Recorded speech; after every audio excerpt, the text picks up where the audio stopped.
நாமக்கல் மாவட்டம் மோகனூர் வட்டம் நல்லுசாமி கவுண்டர் என்கிற கவிஞர் பதுமை செல்வன் பேஸ்புக் நிர்வாக இயக்குனர் அவர்களுக்கும், பேஸ்புக் வாசகர்களுக்கும், பேஸ்புக் பணியாளர்களுக்கும், யூடியூப் நிர்வாக இயக்குனர் அவர்களுக்கும், யூடியூப் பணியாளர்களுக்கும் தீபாவளி நல்வாழ்த்துக்களை அன்போடு தெரிவித்துக் கொள்கிறேன்.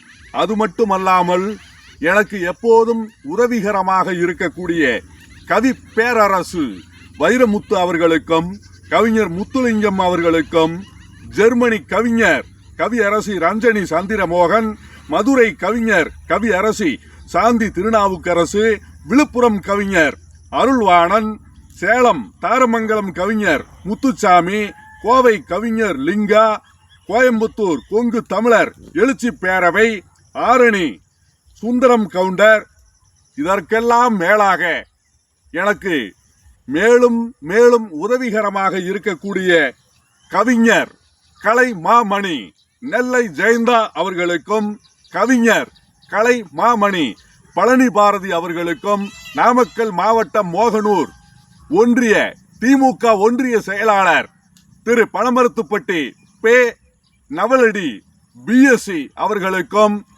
செவந்தாம்பாளையம் நாமக்கல் மாவட்டம் மோகனூர் அருகில் உள்ள செவந்தாம்பாளையம் திரு எஸ்என் காளியப்பன் பிகாம் அவர்களுக்கும், மோகனூர் அருகில் உள்ள சின்னத்தம்பிபாளையம் தர்மகர்த்தா சிபி நவலடி அவர்களுக்கும், மோகனூர் அருகில் உள்ள செவிட்டுரங்கன்பட்டி தர்மகர்த்தா பரம்பரை திரு என் தர்மலிங்கம் அவர்களுக்கும் மற்றும் அனைத்து நண்பர்களுக்கும், பேஸ்புக் யூடியூப் வாசகர்களுக்கும், எனக்கு எப்போதும் துணையாக நிற்கக்கூடிய தருமபுரி கிருஷ்ணகிரி நாடகமன்ற இளைஞர்களுக்கும், நாடகமன்ற தலைவர்களுக்கும், அதாவது வன்னியர் குல எழுச்சி பேரவையில் இருக்கக்கூடிய நாடகமன்ற தலைவர்கள் தருமபுரி, சேலம், கிருஷ்ணகிரி மாவட்டங்களில் 250க்கும் மேற்பட்ட நாடகங்கள் போட்டு நாமக்கல் கலெக்டர் அவர்களிடம் சிறந்த நாடக டைரக்டராக விருது பெற்றேன்.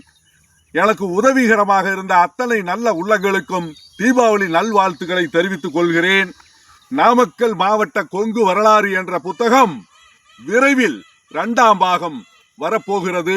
இந்த கொங்கு வரலாறு என்ற புத்தகத்தின் 2ஆம் பாகத்தை சினிமாவில் கதை டிஸ்கஷன், அதாவது விவாத மேடையில் இருந்து கொண்டு, விவாத அலுவலகத்தில் இருந்து கொண்டு நேரம் கிடைக்கும் போதெல்லாம் நாமக்கல் மாவட்டத்தில் உள்ள முக்கிய தமிழ் அறிஞர்களையும் முக்கிய அரசியல் பிரமுகர்களையும் நான் அயராமல் பாடுபட்டு அல்லும் பகலும் சிந்தித்து எழுதுகிறேன்.